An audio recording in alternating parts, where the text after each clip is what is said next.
most powerful political figure in Europe. Chancellor of Germany, Europe's biggest and richest country, staunch defender of the European Union and all its work. So when she speaks, everyone listens. And she has just spoken about Britain, or at least sent a message. And that message could scarcely have been more blunt. We want you to stay in Europe, but not at any price. If it's a choice between keeping Britain in and changing the fundamental rules on the free movement of people, then we will have reached the point of no return. That message was delivered through the influential Der Spiegel magazine.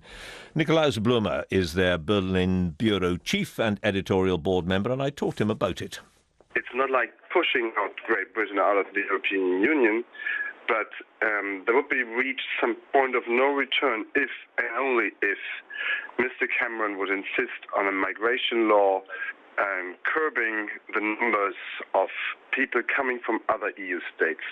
If it's like below that and saying, well, we have to do something against people only moving towards the United Kingdom because they want to participate into the social welfare system and don't even seek to work, that might be something different. This is something going on as a discussion in Germany too, what to do against people only seeking social benefits.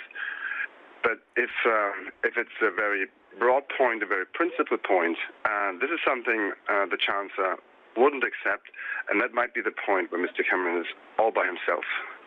Right. So, in other words, if Britain were to say there have to be quotas of some sort that would apply across the European Union, Mrs. Merkel would say, no, if you insist on that, you'll have to leave the Union. She might answer, if you insist on that, you won't get it, and that's going to be very harmful for your political career and for your political stance in the referendum of whether the United Kingdom will be in or out the European Union. But she has made it clear more than once that the membership of the United Kingdom is crucially important to the well-being of the European Union. Right, you are, and she's very fond of the idea of keeping Britain in, or that Mr. Cameron is keeping Great Britain inside the European Union. But apparently, and that's the new point we found, apparently there's a limit to such thinking in Berlin, and the limit is if the United Kingdom, if your government is going against some fundamental points of the European Union, which is the free movement of people, this is too much. And from that point on, it will be for the German government more important to save these European fundamentals in comparison to keep the United Kingdom inside the European Union. Right. In a nutshell, to sum it up, she appears to you to be taking a stricter approach than she has previously enunciated. That's my impression. It's some sort of a red line drawn. You better don't step over. Right, well, that was Nikolaus Blumer. David Cameron was already facing a massive dilemma over Europe. He wants Britain to stay in the Union, he says, of course, but to persuade his sceptical backbenchers, he has to deliver some significant concessions. Immigration is one that matters hugely. I'm joined by one of the more influential backbenchers, and that is David Davis, former minister, and a sceptic.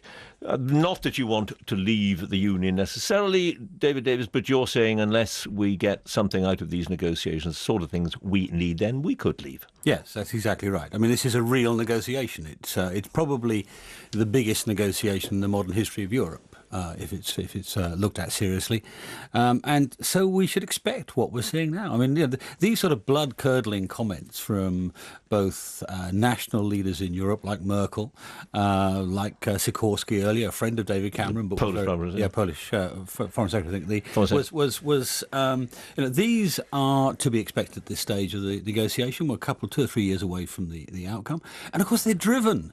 very often by domestic politics. I mean, yeah, your description of Merkel, she is important, of course, leader of the biggest country in Europe, but she's not the Iron Lady. I mean, this is the lady who only a few months ago abandoned us 2 weeks before the decision over appointing Juncker as the president of the Commission. That's right. She said she was with David Cameron, and then 2 weeks later said something different. Now, why was that? That was domestic politics pressurising her. You wouldn't have expected Margaret Thatcher to do something like that, but that's what Merkel did.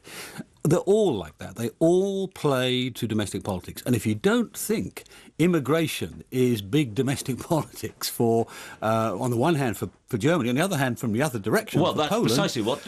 well, I thought you were going to say, on the other hand, this country, because that's precisely what David Cameron is doing, is playing to domestic politics. Well, of course, there's a part of that. I mean, I argued... Well, a very large part of it. No, it's not just that. I mean, I argued over a year ago that we should be starting negotiation a lot earlier because, to get away from this, having it in a penumbra of by-elections and general elections and so on, because it undermines it from both sides. I mean, both sides don't really believe you when you really do mean it.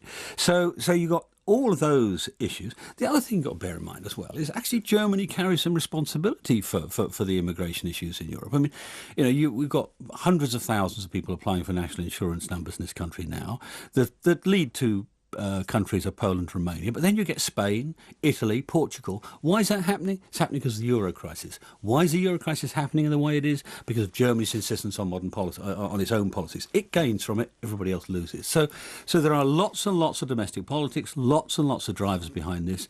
We should be both robust in terms of holding our line, but also a little subtle. We shouldn't allow advisors to go out and say things like, we're devising Merkel-compliant policies. I'd fire that man, whoever it is, straight away. All right, but what is that line? The line? I mean, the red line that we don't... There are a whole series of them. I actually asked the Prime Minister... The big one on this issue. Well, on this one, it's got to be a change of the so-called free movement rules to take on board that sometimes one country has an average wage 1/8 of another country, and therefore if you don't do something, there's going to be a massive flood from one to the other, and that's going to cause social problems and economic problems. Right, so concessions on benefit changes then are not enough, no, you're not saying? enough, Those no. are because she is obviously, but Merkel is prepared to go to, indeed she's of course producing that sort of stuff in her own country, of 6 course, months limit. Of course, but what they are concerned about, what I suspect the Germans, and we have to just deduce this, what I suspect the Germans are concerned about is the reverse of what happened to us. Remember when the Labour government opened the borders early, before everybody else, early in transition, and we got vast numbers of Eastern Europeans come to us, rather than to Germany and to France. Yeah, and so we on. said there'd only be a matter of a few hundred Exactly. or something. Now, if we changed it around, if we suddenly made the rules difficult for people to come in here, they go elsewhere, and so the immigration problem from other countries would get worse from that point. So you've got that problem. Now, this whole argument about whether you can alter the free movements rules, well, of course you can. We have transition arrangements already. Normally they're sort of 7 years or something. You can, like but you'd have to have 28 countries to do it, and they wouldn't do it. Well, I'm not so sure. That. I mean, come on. The idea that we're 2 years out from the end game of this anyway. They've each got their own domestic immigration issues. We should start looking and saying, okay, well, all right, what's going to be a solution which will actually help everybody? For example, and I'm just throwing up an example. Why not say you only have complete free movement when the economies converge by a certain amount, rather than saying 7 years? Because 7 years is not long enough for Romania or Bulgaria or whoever to catch up with the rest of Europe. Of course it isn't. But why? It was okay for Spain. We did it for Spain. And fine, and Germany might ultimately agree to that, but you wouldn't get Romania, Bulgaria, etc. agreeing to it. Oh, you might. Oh, yes. Why? It wouldn't be in their interest to do so. No. We see this an awful lot. That what happens is the countries that are not as big and powerful as Germany go along with it because they get other benefits out of it. They get financial benefits.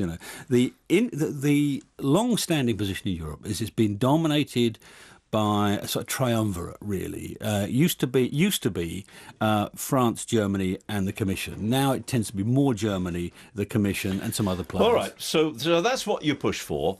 It's one of the things you push for. One of the things you... Okay, but maybe the biggest in this climate. It may not be the most difficult, but all right, go on. It's certainly very big. Yeah. Well, let's take that then as an illustration, as the ideal illustration, perhaps. You don't get it. You then would expect David Cameron to say, we must leave. Well, that my argument has to long been, recommend leaving. Yeah. My argument has long been that if you are going to get the Europeans to take you seriously, you've got to hold out the prospect of you recommending leaving, because otherwise, the question is whether that's just a tactic. Why negotiate? No, it's more than a tactic. I mean, my personal view is exactly that if we don't get what we need, we should leave. And I think the government should adopt that stance. There are quite a few cabinet members in the government who do believe that, and I think the Prime Minister should do the same. David Davis, thank you very much.